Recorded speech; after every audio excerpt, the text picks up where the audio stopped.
Hello dear student, welcome. तो next topic बहुत easy है, that is total assets. Company के पास एसेट्स क्या होता है? एसेट्स मतलब जो प्रॉपर्टी होता है, बंगला, गाड़ी, बैंक बैलेंस। ओके, तो फाइनेंशियल मैथमेटिक्स में एसेट नाम का टॉपिक आ सकता है। रेशियो एनालिसिस का अच्छे से स्टडी कवर करते हैं, ठीक है। तो फाइनेंशियल मैथमेटिक्स क्वांटिटी होता है सम्स, रेशियो एनालिसिस।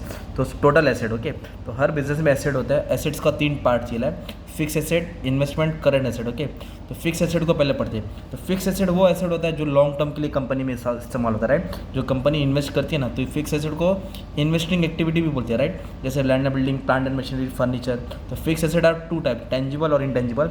टेंजिबल में क्या आएगा? Land and building, plant and machinery, furniture, loose tool, equipment, वो टेंजिबल होता है, राइट, जिस पर डेप्रिसिएशन चार्ज होता है, इट कैन बी सीन।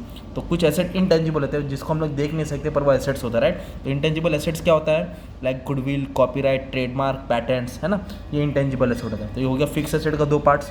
तो इन्वेस्टमेंट, कंपनी क्या करता है? लॉन्ग टर्म इन्वेस्टमेंट करता है ना, स्टॉक में, बॉन्ड में, रियल एस्टेट में, शेयर्स में, डिबेंचर्स में। तो ये इन्वेस्टमेंट हो गया। क्या हो गया? इन्वेस्टमेंट, जो लॉन्ग टर्म के लिए रहता है, हमेशा टाइम के लिए। और एक होता है करंट एसेट। करंट एसेट मतलब होता है छोटा मोटा एसेट। छोटा मोटा एसेट्स का मतलब क्या होता है? जिसमें कैश और कैश इक्विवेलेंट होता है, मतलब जो एसेट्स कम टाइम के लिए रहते हैं, 1, 2, 5, 6 महीने के लिए।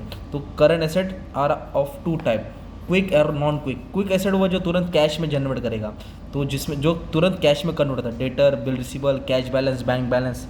और non quick one which is not easily converted into cash, जो तुरंत कैश में कन्वर्ट नहीं होता है, स्टॉक, प्रीपेड एक्सपेंस, एडवांस। तो ये हो गया तुम्हारा, क्या हो गया आपका? टोटल एसेट्स का क्लासिफिकेशन। फिर एक रेशियो एनालिसिस होता है। तो रेशियो एनालिसिस क्या होता है?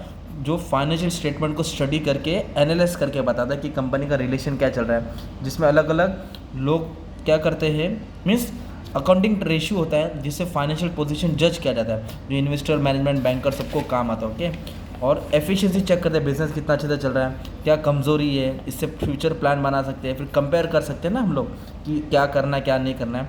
तो रेशियोज अलग अलग टाइप के होते हैं। Some ratios are known as balance sheet ratio, revenue ratio, composite ratio. Balance sheet ratio मतलब क्या होता है? जो रेशियो बैलेंस शीट के ऊपर होता है, राइट।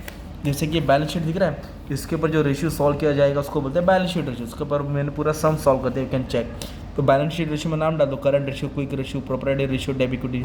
रेवेन्यू स्टेटमेंट रेशियो मतलब इनकम रेशियो होता है, राइट, इनकम स्टेटमेंट का रेशियो। और कंपोजिट मतलब दोनों का मिक्स होता है। क्या होता है? मिक्स। दो नाम डाल के डायग्राम बना देंगे, तुम्हारा कवर हो जाएगा टॉपिक, है ना। ये सब टॉपिक तुमको स्टडी करने का था। और जो इसके ऊपर टाइप के सम्स आने वाले हैं ना, मैंने ऑलरेडी सब सम सॉल्व कर दिया हो और अपलोड कर दिया अच्छे से, ताकि तुम्हारा डाउट क्लियर हो जाएगा, ठीक है। तो एक 8 मार्क का सम आएगा, एक शॉर्ट नोट्स आएगा, तो उसके लिए आप रेडी रहना, ठीक है। ये सब टॉपिक तुमको इसमें पढ़ने का था। इसमें फाइनेंशियल मैथमेटिक्स में एक रेशियो एनालिसिस पढ़ लो और एक टैक्स ये वाला टॉपिक पढ़ लेना, तो तुम्हारा काम आसान हो जाएगा, ठीक है। Thank you very much, all the best for your exam.